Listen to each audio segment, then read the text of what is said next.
디모데후서 3장 16절 17절 함성으로 크게 같이 읽습니다. 시작. 모든 성경은 하나님의 감동으로 된 것으로 교훈과 책망과 바르게 함과 의로 교육하기에 유익하니 이는 하나님의 사람으로 온전하게 하며 모든 선한 일을 행할 능력을 갖추게 하려 함이라. 아멘. 오늘 말씀의 제목은 꼭 들어야 하는 말씀, 꼭 들어야 하는 말씀. 우리가 살다 보면은, 우리가 눈만 뜨면은 우리는 말을 하고 삽니다. 사람을 만나게 되고, 사람을 만나게 되면은 말을 하게 되고, 심지어 사람 안 만나더라도 꽃을 보고도 말을 하고, 짐승들, 애완견이나, 알아듣든 몰아듣든 저 같은 경우도 꽃을 보고도 말을 합니다. 또 어떤 경우에는 앵무새 보고도 말을 하기도 하고. 그런데 우리가 수많은 말을 하고 수많은 말을 듣기도 하고 그렇게 하는데, 그런데 우리가 이 말들, 내가 하는 말, 내가 듣는 말들을 세 종류로 나누어 보면은 오늘 본문의 제목처럼, 오늘 말씀 제목처럼 꼭 들어야 하는 그런 말이 있기도 하고, 꼭 해야, 반드시 해야 되는 말, 반드시 들어야 되는 말이 있기도 하고, 또 어떤 경우에는 들으면 좋고 안 들어도 그만이, 그런 말이 있기도 하고, 또 한 가지는 어떤 것입니까? 들어서는 안 되는 말, 들어서는 안 되는 말. 어떤 옛날에 어떤 정성은 외출했다 들어오면은 제일 먼저 하는 것이 손을 씻는 것이 아니라 귀부터 씻었다고 하지 않습니까? 귀부터. 손보다도, 손은 그냥 눈에 보이는 일 들어오지만 들은 거, 이게 잘못 들었고 이상한 소리 많이 듣고 이런 소리 저런 소리 안 들어야 되는 그런 말을 많이 듣다 보니까 귀부터 먼저 씻었다고, 그런 씻었다고 그냥 귀 씻는다고 해가지고 들었던 말이 그냥 없어지는 것은 아니겠지만 그런 마음가짐 가지고 어떤 그런 정성은 살았다고 하는데, 우리의 말들이 그런 것입니다. 꼭 들어야 하는 말이 있지만은 또 반대로 들어서는 안 되는 말, 듣고는 들었다면 잊어버려야 될 그런 말도 있기도 하지 않겠습니까? 그 중에 오늘은 우리가 꼭 들어야 되는 말, 반드시 듣고 새겨야 하는 말, 그 말을 오늘 성서주일을 맞아서 한번 알아보려고 합니다. 성서주일. 교회 달력을 보면은 자그마하게 성서주일이라고 12월 둘째 주일쯤 되면은 대강절 둘째 주일이라고 그래요. 12월 둘째 주일이 아니고 대강절 둘째 주일이라는데, 대강절이라는 것은 성탄절을 앞두고 4주일, 성탄절 바로 앞에 4주일을 대강절이라고 하는데, 첫째 주, 둘째 주, 셋째 주, 넷째 주 정도 하면은 성탄절이 돼요. 이걸 이제 사순절이라는 말이 있습니다. 사순은 40일이라는 뜻이잖아요. 그죠? 사순절이 있는데, 사순절은 뭔가 하면은 부활절 앞두고 40일, 부활주일 앞 40일을 사순, 40일. 그래서 사순절 특별 새벽 기도도 하고, 금식 기도도 하기도 하고, 그렇게 하지요. 근데 성탄절은 앞두고 대강절이라 해가지고 4주를 그렇게 지키는 교회들이 있습니다. 근데 대강절 중에서, 4주 중에서 둘째 주일을 성서주일로 지키는데, 언제부터 시작이 됐나 하면은 이 성서주일이 1509년인가? 그때부터 이게 이제 시작이 되어지게 됩니다. 시작이 되어지는데, 1549년입니다. 1549년 영국 교회의 대주교인 그래머가 이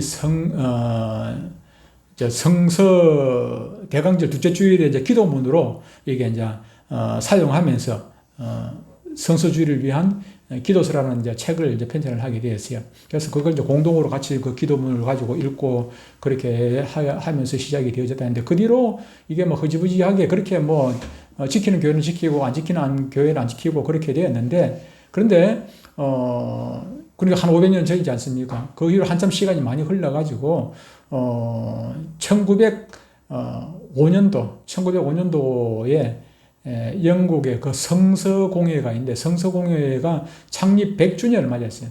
1904년도 100주년을 맞아가지고, 그때 100주년을 돼가지고 이것을 공식적으로 채택을 하고 지키자고 결의가 되어지고, 그랬는데, 그로부터 한 11년이 지난 1915년도에 미국 성서공회가 성서공회가 그것을 받아들여서 한국에도 성서공회 있죠. 성서공회에서 우리 보면 성경을 이제 만듭니다. 성경 만들어 놓고 보면 성서공회가 이걸 판권을 가지고 만들고 있습니다. 판권을 가지고 있고 다른 그 출판사에서 이걸 만들려면 성서공회에다가 판권을 갖다가 이제 허락을 받아 가지고 만들고 그렇게 하죠. 성서공회 한국에도 있습니다만 모든 성경은 성서공회에서 원본은 가지고 그 판권을 가지고 있습니다. 가지고 있는데 뭐 판권이라는 게 보통 이게 이제 시간이 지나면 판권이 없어지는데 그런데 이 성서공회에서는 성경은 그렇지 않아요. 판권을 그대로 가지고 있고 번역을 다른 식으로 하면은 성서공회에서 가지고 있는 그 번역본 말고 다른 번역을 가지고 하면은 또 뭐 괜찮기도 해요. 괜찮기도 하는데 어쨌든 뭐 그런 게 있습니다만 한국에도 성서공회가 있긴 한데 미국의 성서공회가 1915년도에 이제 성서주의를 받아들여 가지고 12월 5일이 그때 이제 처음 그 성서주의로 그들이 지켰다고 합니다. 한국에는 1954년도에 이제 결정이 되어져 가지고 12월 둘째 주일을 성서주의로 지키자 이렇게 결의가 되어져 가지고 대부분의 교회들이 지키고 있습니다. 혹 못 지키기도 하고 하는데 저희들도 뭐 우리가 뭐 성서주의를 해가지고 특별한 행사를 하고 그러는 건 아니고 또 행사를 하는 그 교회들도 있죠. 성서를 통해 가지고 성경 암송 대회를 한다든지 이런 뭐 특별한 행사를 하기도 하는데 요즘은 기독교 문화가 좀 많이 쇠퇴를 했어요. 그죠? 그래가지고 특별한 옛날에는 추수감사주일 때도 막 크게 해가지고 찬양대회도 하고 무용도 하기도 하고 뭐 주일학교 아이들 막 발표도 하고 그렇게 했던 기억이 있습니다만 요즘은 뭐 추수감사주일도 그리고 성탄절 새벽송도 제대로 없고 이런 이제 기독교적인 그런 문화들이 많이 좀 흐지부지해졌습니다. 심지어 뭐 상점들 옛날에는 뭐 이때쯤 되면은 내도 상점 앞에면 뭐 성탄 찬양들이 얼마나 많이 흘러 나왔습니까? 그랬는데 요즘은 뭐 아까 봐도 뭐 성탄절이 다 돼도 그냥 그런 소리가 어디 뭐 가게 앞에 그런 뭐 소리가 들리지 않죠, 그죠? 아예 들리지 않아요. 심지어 뭐 우리도 안 합니다만은 뭐 트리도 제대로 안 하는데 트리도 안 하고 교회는 트리 안 하고 저 센터에 노인 유치원 센터는 트리 해놨습니다. 센터는 트리 해놨는데 어쨌든간에 우리가 트리를 하고 안 하고가 중요한 것은 아니고 성서주의를 통해 가지고 우리가 성경 암송대 내년엔 성경 암송대회 한번 할까요? 암송대회 하고 안 하고 그게 중요한 것이 아니라 오늘 성서주일이 있는 것은 우리가 그동안 잊고 살았던 성경의 소중한 것을 다시 한번 깨닫고 다짐하고 이제 성경 읽어야지. 이제까지는 성경 말씀을 그냥 하나의 책으로 생각했는데 성경이 이렇게 귀한 책이구나. 그것을 깨닫고 이제부터는 성경을 정말로 내 삶의 표준으로 삼고 나아가야지. 그런 결심을 하는 계기가 되었으면 참 좋겠고 그런 결심을 하도록 하기 위해 가지고 성서주일이 있었던 건 아닌가 그런 생각을 해보게 됩니다. 그래서 오늘 이제 성서주일을 맞이해서 제가 말씀을 준비하는 것도 여러분들에게 오늘 성경의 소중함을 깨닫도록 하기 위해서 하는 것이니까 말씀을 들으면서 특히 또 오늘 본문을 통해서 과연 성경은 어떤 책인지 그것을 살펴보면서 함께 은혜를 나누었으면 참 좋겠습니다. 첫 번째로 우리가 생각해야 될 것은 성경의 권위입니다. 아무리 뭐 좋다 해도 이 권위가 땅에 떨어져 버리고 나면은 이거는 좋은 것이 안 되는 것이죠. 그죠? 권위가 땅에 떨어져 버리면은 쓰레기가 되는 것이죠. 아무리 좋다 해도 누가 좋다 해도 내가 받아들이기를 이 권위를 인정을 해야 중요한 것이 되지요. 권위라는 말을 구어사전에 찾아보면 이렇게 나와 있습니다.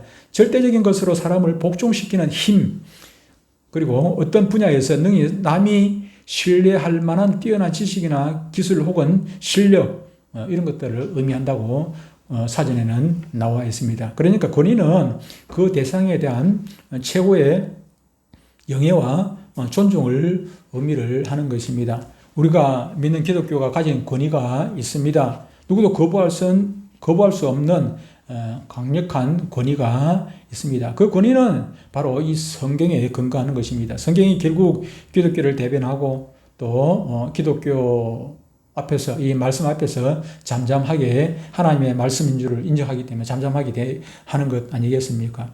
목회자나 어떤 사람의 권위가 아무리 대통령이라 할지라도 하나님의 말씀의 권위보다 높았어야 되겠습니까? 예수 믿는 사람들 중에서 보면은 하나님의 말씀에 성경보다도 더 권위가 있는 존재는 있어서는 아니 되는 것입니다. 그런데 처음에는 성경 권위를 인정하다가 자기가 점점 높아지니까 성경보다도 자기를 더 높이는 그런 사람이 타락하면 그렇게 되는 것입니다.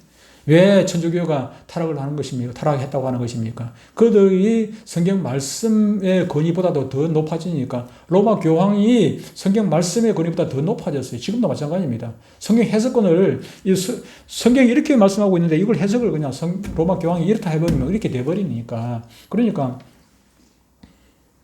지금 옛날에 천주교 우리 한국에 200여 년 전에 천주교 처음 들었을 때는 그들도 제사 안 지냈습니다. 그들도 제사 안 지냈지 않습니까? 제사를 안 지냈는데 로마 교황이 제사 지내도 된다. 한국의 문화니까 그거는 하나의 문화예요. 그냥 문화로서 그냥 존중을 해주자. 괜찮다. 그러니까 지금은 천주교는 다 제사 다 지냅니다. 왜 한국에 천주교 처음 들어와가지고 많은 사람들이 순교했습니까? 순교당한 것은 제사도 안 지내고 그걸 지키기 위해 가지고 기독 신앙을 지키기 위해 가지고 그들 순교까지 당했댔습니다. 지금 왕이 뭐라 해도 그냥 절을 안 해줘요. 절을. 아버지가 뭐라 해도 집에서 쫓겨나더라도 그냥 제사를 안 지냈습니다. 그러다 보니까 그때 막 죽임을 당하고 수많은 사람들이 순교를 당했습니다. 순교를 당했어요. 지금도 순교 당한 그 로마에 그걸 성인으로 추리했나 하여튼 그래가지고 봉인식인가 한다고 전에 그런 뉴스도 나오고 했었는데 그들이 기독교 신앙 지키기 위해 가지고 순교당한 거 그것도 인정을 했어요. 인정을 하긴 했는데 그럼에도 불구하고 제사 지내는 것은 한국의 문화니까 괜찮다. 누가? 로마 교황이 그렇게 했어요. 그 결과가 무엇입니까? 결국은 부패인 것입니다. 사람의 말이라는 것은 권위가 있을 수가 있죠. 내가 하는 말보다는 대통령이 하는 말하고 권위가 차이가 있죠. 차이가 있는데 그런데 여러분들 잘 생각해야 할 것은 내가 하는 말 말고 내가 하나님의 말씀을 전하면은 내가 하는 말로 생각하는 것이 아니라 윤석열 대통령보다도 대통령이 말하는 것보다 더 권위가 있는 하나님의 말씀으로 여러분들이 인정을 해야 하는 것입니다.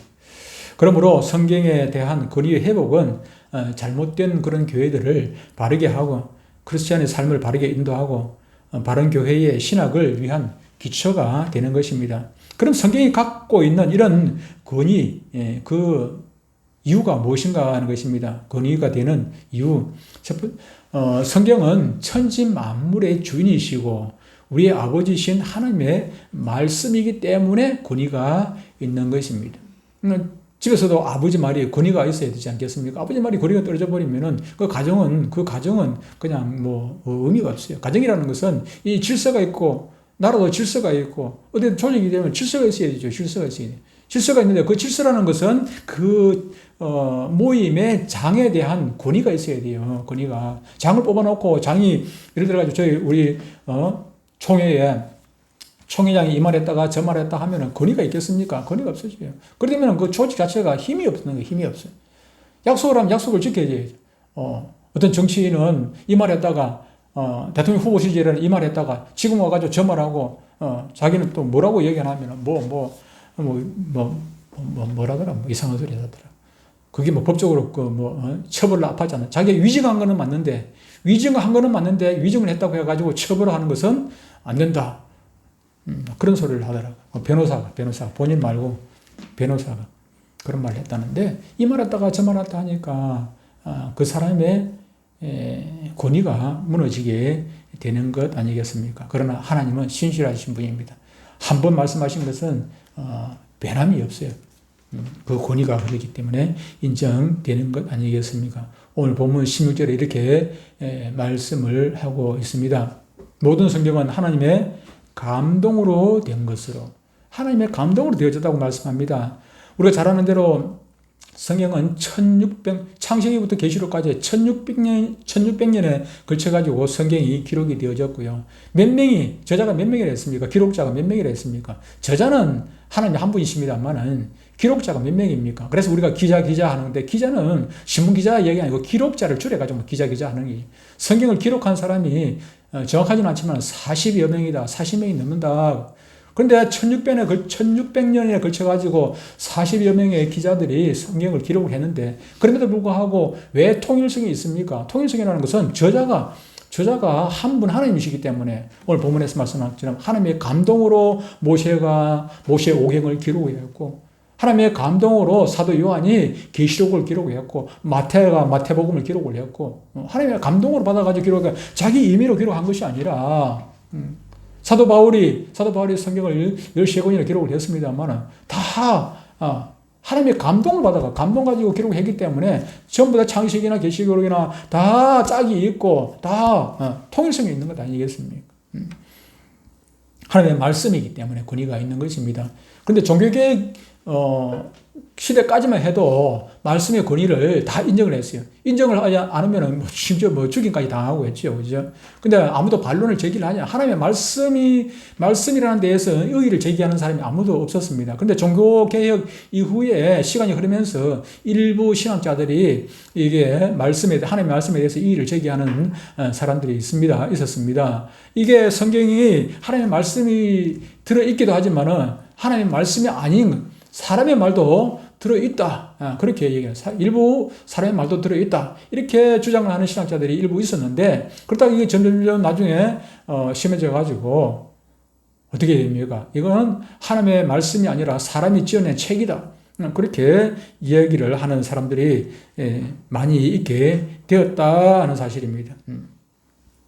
이것은 거룩하고 절대적인 하나님의 권위에 대한 도전이라고 할 수밖에 없습니다. 성서주의를 만들게 된 가장 근본적인 이유도 바로 이런 반론에 대하여 우리가 가진 성경이 최고의 권위가 있는 하나님의 말씀임을 심어주기 위함이라 하는 것입니다. 여러분, 성경은 하나님의 말씀입니다. 믿으시기를 바랍니다. 정확무오한 하나님의 말씀입니다. 1.1이라기라도 한 글자 한 개라도 틀림이 없습니다. 그런데 오해를 해서는 안 되는 부분이 이 성경이 이 말씀이 틀림이 없다고 말하면 안 됩니다. 이것은 번역본이기 때문에 일부 분명한 것은 오류가 있을 수 있습니다. 그러면은 한국의 번역본하고 한국에서도 수많은 여러 가지 번역본이 있는데 번역본마다 다르게 해석을 하는 부분도 분명히 있습니다. 그렇기 때문에 원본이 있습니까 없습니까? 원본은 이 지구상에 지금 존재하지는 않아요. 원본은 다 사본들만 있지요. 근데 사본들이 똑같은 사본이 아니고 똑같은 마태복음인데 여러분들 성경 읽다 보면 가로 나오죠, 가로. 가로가 많이 나와요, 가로. 주기도문에도 가로가 있는데 가로가 나와요. 왜 가로가 있다 했습니까? 문정집 선 가로가 왜 있다 했습니까?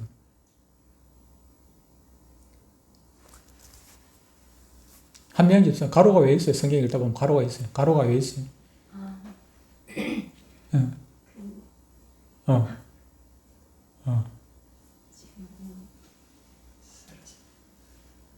한 명? 가로가 왜 있어요?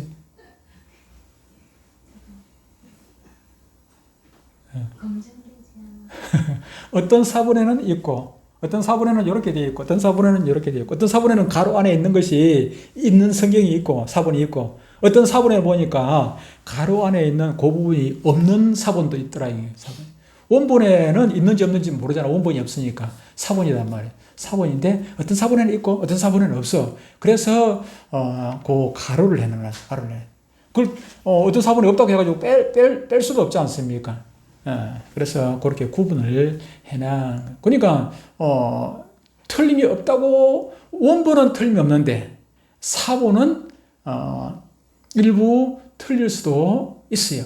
물론 사본이라 해도 그 사본을 사람이 기록할 때 모세에게 감동하셨던 하나님께서 그 사본을 기록하신 분에게 마음도 감동을 하셔서 우리에게 이렇게 와 있는지도 몰라요. 그렇기 때문에 그것을 우리도 의심하지 아니하고 그것도 가로 안에 있는 부분이라 해가지고 그것이 성경의 정통성, 성경에 흐르는 그 정통성을 흐린다든지 그러면 그것을 당연히 빼야 되겠지만은 그렇지 않기 때문에 그대로 보존을 하고 있는 것입니다. 어쨌든 성경 원본, 성경은 하나님의 말씀이고 성경에서 분명히 말씀하기를 1.1핵도 틀림이 없다고 말씀을 하고 있습니다. 왜 그렇습니까? 성경은 저자가 한 분이기 때문에, 한 분은 하나님이시기 때문에 하나님의 감동으로 사람이 기록했을 뿐이지 그 말씀은, 모든 말씀은 하나님의 말씀이기 때문에 그렇다는 것입니다. 여러분들은 이 말씀대로 우리가 못 살죠. 우리 말씀대로 못 사는 것이 수도 없이 많이 있지만, 그럼에도 불구하고 이 말씀이 하나님의 말씀인 것을 여러분들은 인정을 하셔야 되고, 그 인정을 하기 때문에 이 자리에 나와 있는 줄로 믿습니다. 두 번째로 우리가 기억해야 할 것은 성경의 가치입니다. 성경의 가치. 어떤 것에 있어서 가치가 있다는 것은 그만큼 더 소중하게 여긴다는 것 아니겠습니까? 사람마다 뭐 가지고 있는, 뭐 우리 주인한테도 가지고 있는 물건들이 많이 있죠. 그죠? 여러 가지 가지고 있는 물건들이 많이 있는데, 그 중에 더 소중하게 여기는 것도 있고, 덜 소중하게 여기는 것은, 더 소중하게 여기는 것은 그만큼 가치가 그 본인에게 있어서는, 다른 사람에게서는 모를지라도 본인에게 있어서는 그만큼 더 가치가 있다고 보기 때문에 그런 것 아니겠습니까?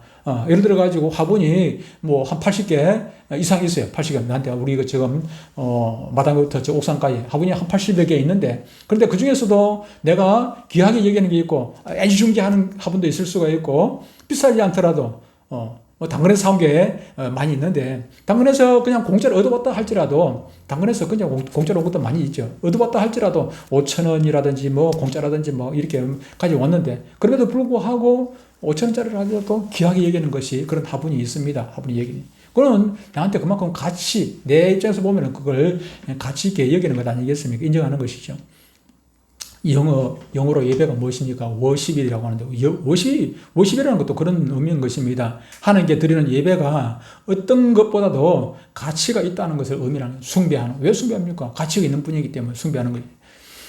성경이 또한 그와 같습니다. 성경은 가치가 있는 책입니다. 성경은 세상에 어떤 책보다도 가치가 있습니다. 왜 그렇습니까? 오늘 본문에서 그 이유를 밝히 말씀을 해주고 있어요. 본문 앞에 보면 15절에 이렇게 말씀을 하고 있어요. 또 어려서부터 성경을 알았는데, 성경은 능히 너로 하여금, 디모데에 너로 하여금 그리스도 예수 안에 있는 믿음으로 말미암아 구원에 이르는 지혜가 있게 하느냐. 뭐요? 성경의 가치가 있는 것은 구원에 이르게 하는 지혜가 있는 책이기 때문에 가치가 있다 하는 말씀인 것입니다. 인간은 누구나 할 것 없이 구원을 받아야 하는 존재입니다. 구원받지 못한 인간은 세상에서 가장 불쌍한 사람이 되고 마는 것입니다. 거지와 나사로가 아니라 거지 나사로와 부자가 있었죠. 근데 이 땅에서 살 때는 부자는 떵떵거리고 살았고, 나사로는 거지라서 밥은 부자의 상에서 떨어지는 밥을 먹고, 찌꺼기, 그런 음식 찌꺼기 얻어먹고 그렇게 살았지만은, 그런데 부자가 아무리 이 땅에서 떵떵거리고 배를 두드리고 살았다 할지라도, 구원받지 못하니까 얼마나 불쌍한 존재가 되었느냐, 그 말입니다. 우리가 어깨에 힘주고 살아가는 것은 돈이 있어서 어깨에 힘주고 살아가는 것이 아니라, 권력이 있어서 어깨에 힘주고 살아가는 것이 아니라, 우리는 하나님의 자녀고 구원받은 존재이기 때문에 세상 사람들을 바라볼 때, 아이고 돈 많은 사람 부러워할 필요가 없잖아요. 안 부러워요. 저는 돈 많은 사람 부럽잖아요. 정말 이만큼도 부럽지 않습니다. 부럽잖아요. 돈은 필요하긴 하지만은 그것 때문에 부러워하진 않아요. 부러워요. 왜 그렇습니까? 돈 가지고 구원받는 것은 아니고, 그 돈 가지고 천국까지 들고 갈 것도 아니기 때문에, 이 땅에 있을 때 잠시 불편할 뿐, 돈이 없으면 조금 불편하긴 해요. 불편하지만은 그렇게 소중한 것은 결코 아니지요. 그런데 아무리 돈이 있어도 구원받지 못한 존재를 보면은, 어제라도 새로 이사 온 사람이 있어가지고 만났는데, 마음이 그냥 앉아가지고 이런저런 얘기를 듣는데, 대화를 하는데 그냥 마음이 얼마나 불쌍한 마음이 드는지, 예수 안 믿기도 하고, 그냥 살아온 삶이 그냥 아직도 나이가 이제 34살밖에 안 됐는데, 얼마나 처지가 힘든지, 우울증에 걸려가 있고, 그냥 수급자라. 34살은 무슨 수급자인가 싶어가지고 내가 좀 대화를 했어요. 하나님께서 보내주셨어요. 내가 갈까 말까 하다가, 내가 사인하고 그냥 말까 하다가, 아니까 내가 김치 받았으니까, 얼마 전에 김치를 동해서 만든 거 김치를 받았기 때문에, 그냥 아니니까 이상한 걸 알기 때문에 내가 사인해도 되거든. 사인하고 그냥 자고 있다 그냥 보고를 하려 하다가, 근데 마음에 안 편한 거예요. 그래서 내가 전화를 했어요. 전화를 했더니, 예, 알겠습니다. 대문 열어놓고 있겠습니다. 기다리겠습니다. 라더라고. 그래서 대문을 딱 갔더만, 대문을 열어놓고, 대문만 열어놓은 게 아니라 현관문까지 열어놨어요. 자기가 대문 열어놓고 이제 마당에 나와서 사인하고 이렇게 할 건데, 보통 사람도 그런 많이 하거든. 근데 현관문까지 불 후원해 놓고 현관문을 열어놨어요. 그래서 이런저런 조금 얘기를 하다가, 현관문 여기 바깥에 서가지고 사인해도 되는데, 안 주라 그래서 또 앉았다가, 뭐, 이런 얘기 저런 얘기 하는데, 잠시 들어오라는 거래요. 또 들어갈 수는 없더라고, 차마. 그래서 신발을, 부담이 되잖아요. 좀 잘 알지도 못하는 사람이 또 여자 혼자 사는데. 그래서 신발 신은 채로 그냥, 거실에 걸터 앉아가지고 한 2시간까지 얘기를 했는데, 얼마나 참 불쌍하기도 하고.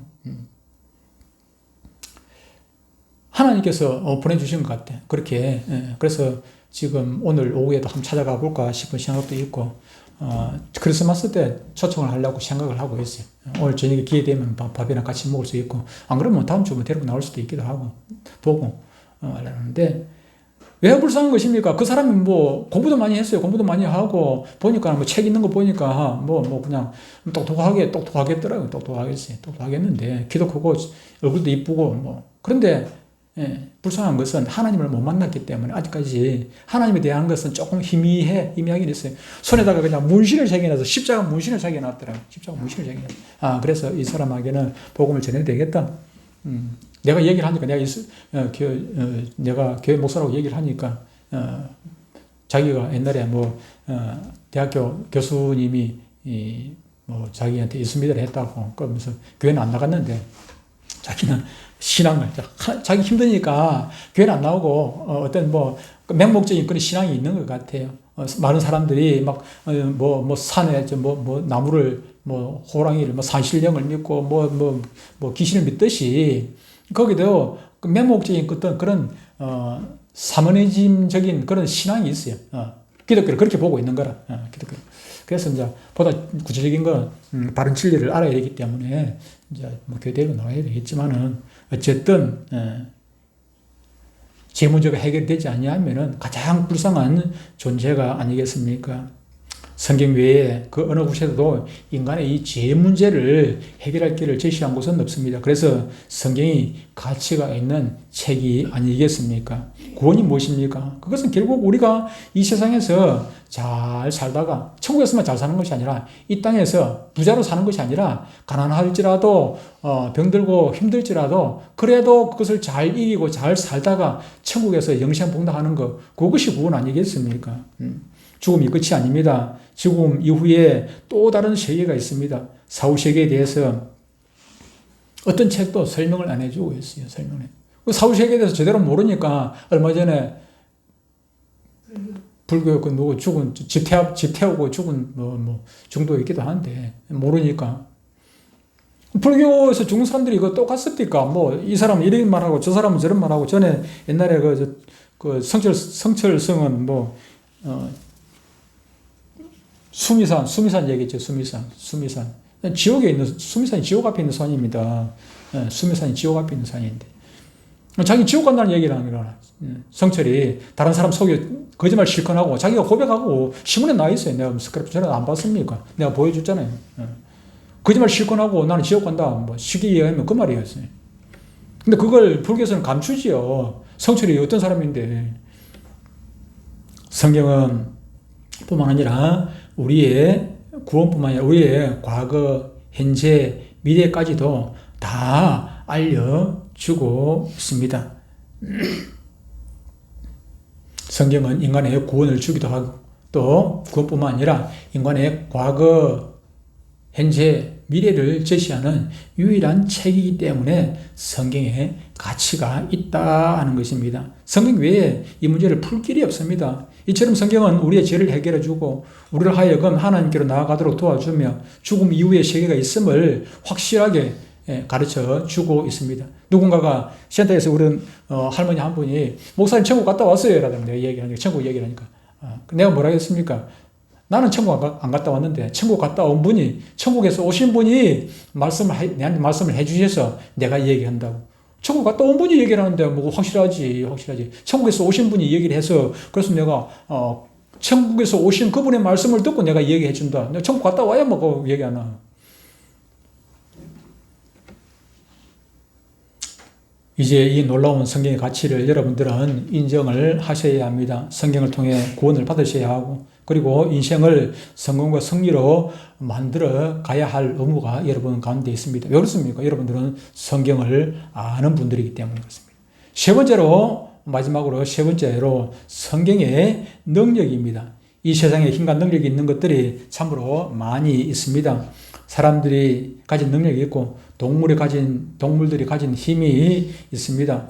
핵폭탄, 김정은이가 왜 우리가 자꾸 민감하게 김정은이 신경을 쓰는 것입니까? 특히 김정은에 대해서 신경을 쓰는 것은 북한에 핵이 있기 때문에 전에는 그냥 옛날에는 김정은이 아버지 이름 뭐야? 김일성이 말고 김일성의 아들 김정일이.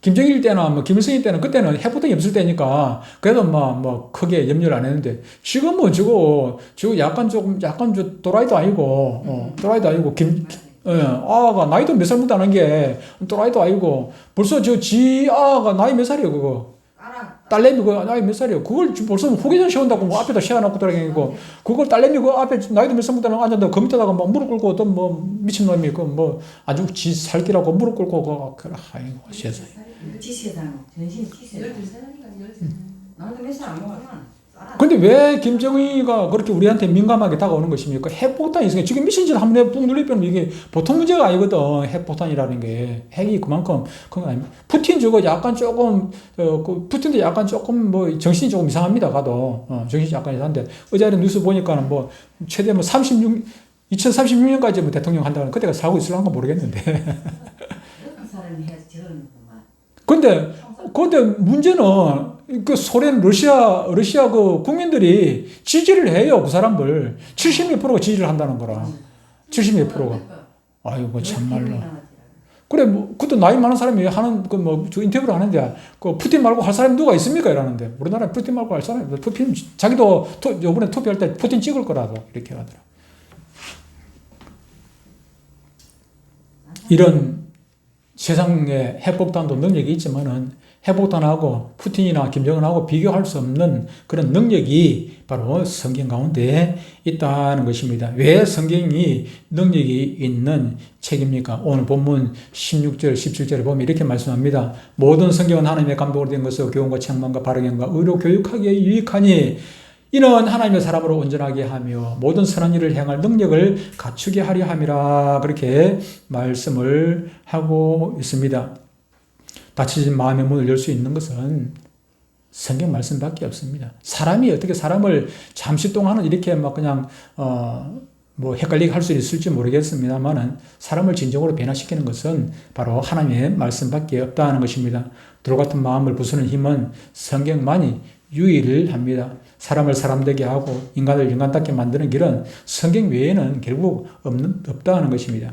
지금까지 성경을 통해 많은 사람이 구원을 얻었고 수많은 사람들이 간증을 하고 있지 않습니까? 하나님 말씀 통해 가지고 하나님 말씀이 나를 이렇게 만들었다고 나를 이렇게 만들었다고 간증을 한단 말이에요. 간증. 성경만이 죄인을 의인으로 만들고 약한 자를 강하게 하고 쓰러진 사람을 일으켜 세웁니다. 이것이 성경의 힘 아니겠습니까? 그래서 이런 변화를 위해 성경이 가진 몇 가지 별명이 있습니다. 성경의 별명이 있죠. 성경의 별명이 있는데 첫 번째 성경의 별명은 칼입니다. 칼. 히브리서 4장 12절에 이렇게 말씀을 하고 있습니다. 히브리서 4장 12절에 하나님의 말씀은 살아있고 활력이 있어 좌우의 날선 어떤 검보다도 칼보다도 예리하여 혼과 영과 관절과 골수를 찔러 쪼개기까지 하며 또 마음의 생각과 뜻을 판단하나니 그렇게 말씀하고 있습니다. 옛날 성경에는 감찰한다, 판단한다.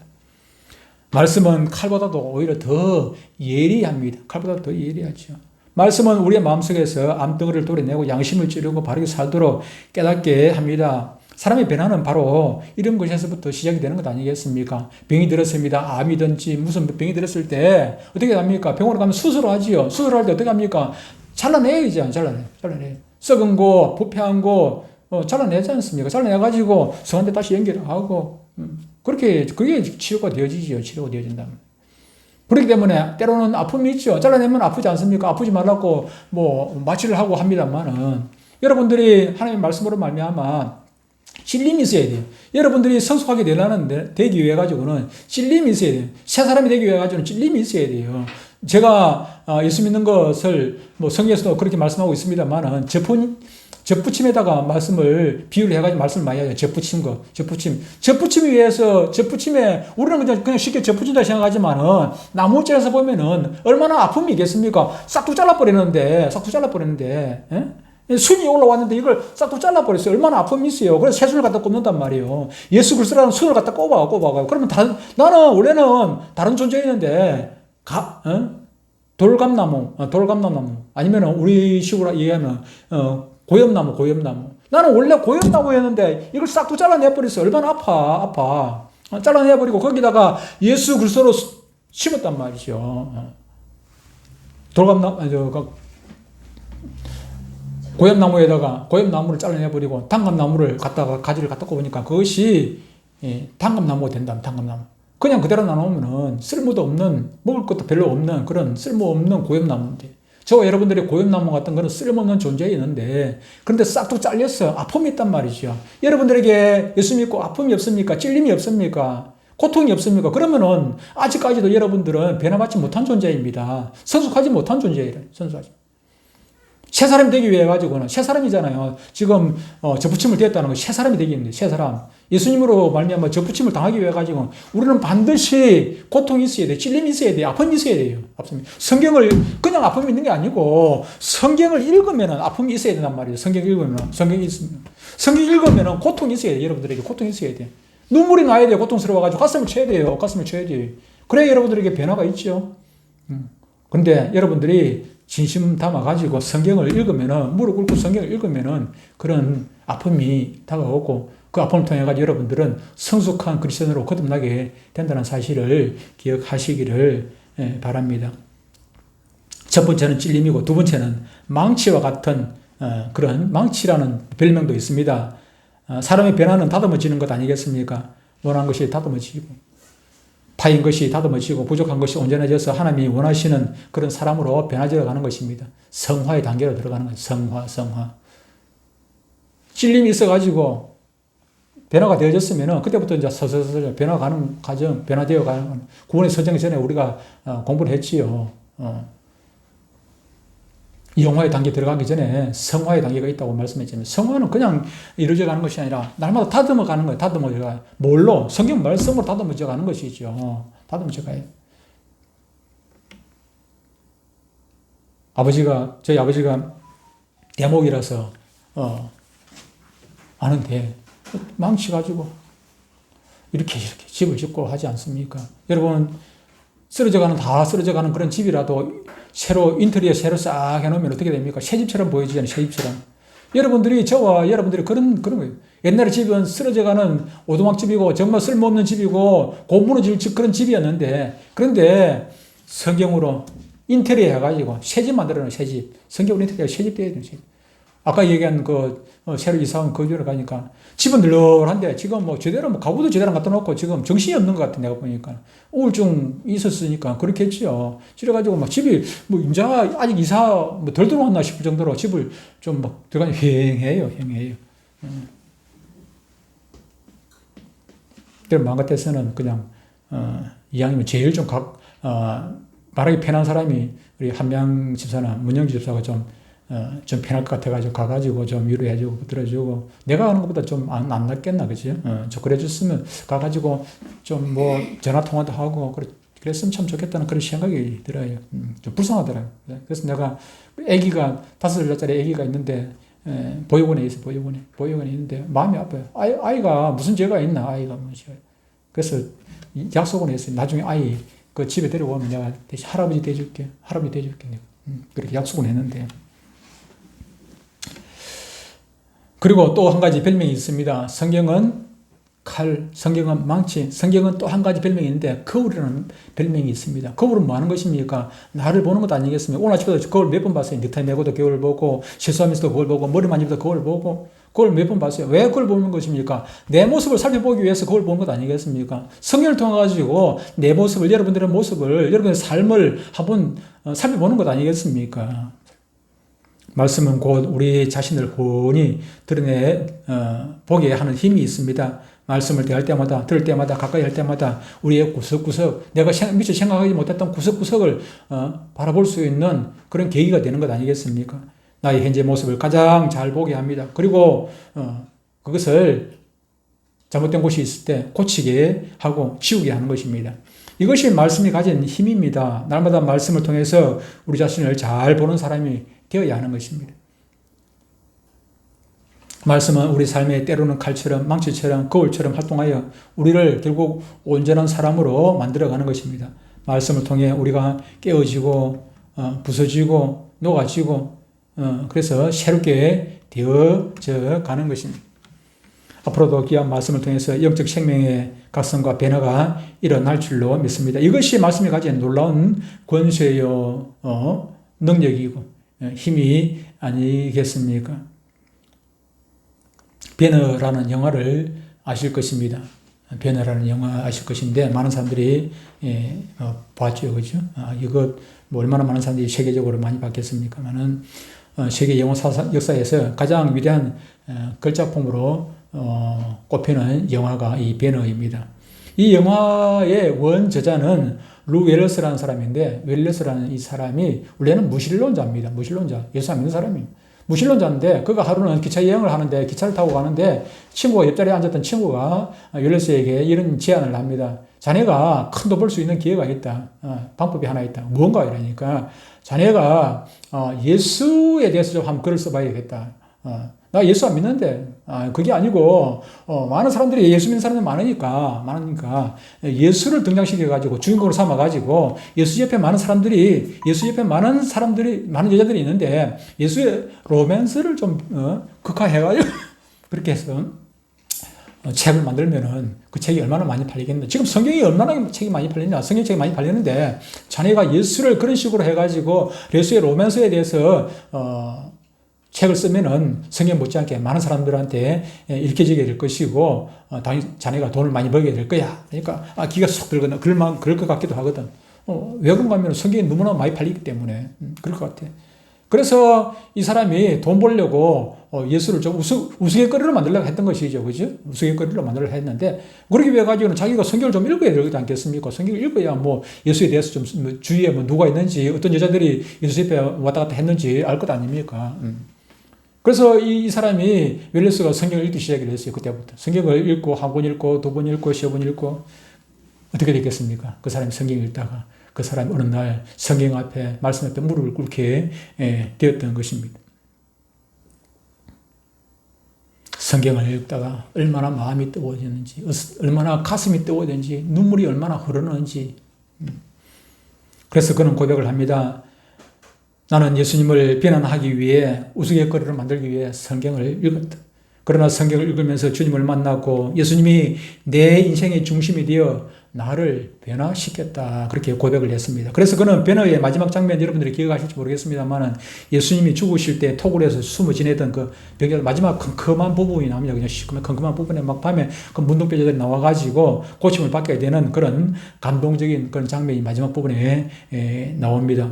그 모습을 통해 많은 사람들이 그리스도를 만나게 될 때 자기처럼 삶이 변화되고 새로워지는 것을 생각하게 되었다고 웰러스는 고백을 했습니다. 말씀을 믿지 않는 자를 믿게 하고 믿은 사람을 이렇게 변화시킵니다. 말씀은 위대한 작품을 만들고 또한 위대한 사람을 만듭니다. 이것이 말씀이 가진 힘이요 능력입니다. 우리 조금 이따 부를 찬송가 205장에 보면 이렇게 기록을 하고 있습니다. 주 예수 크신 사랑 말해 주시오. 나 항상 듣던 말씀 또 들려주시오. 저 배지 않는 천국 주 예수 계신 곳 나 밝히 알아듣게 또 들려주시오. 나 항상 듣던 말씀 주 예수 그리스도 크신 사랑 또 들려주시오.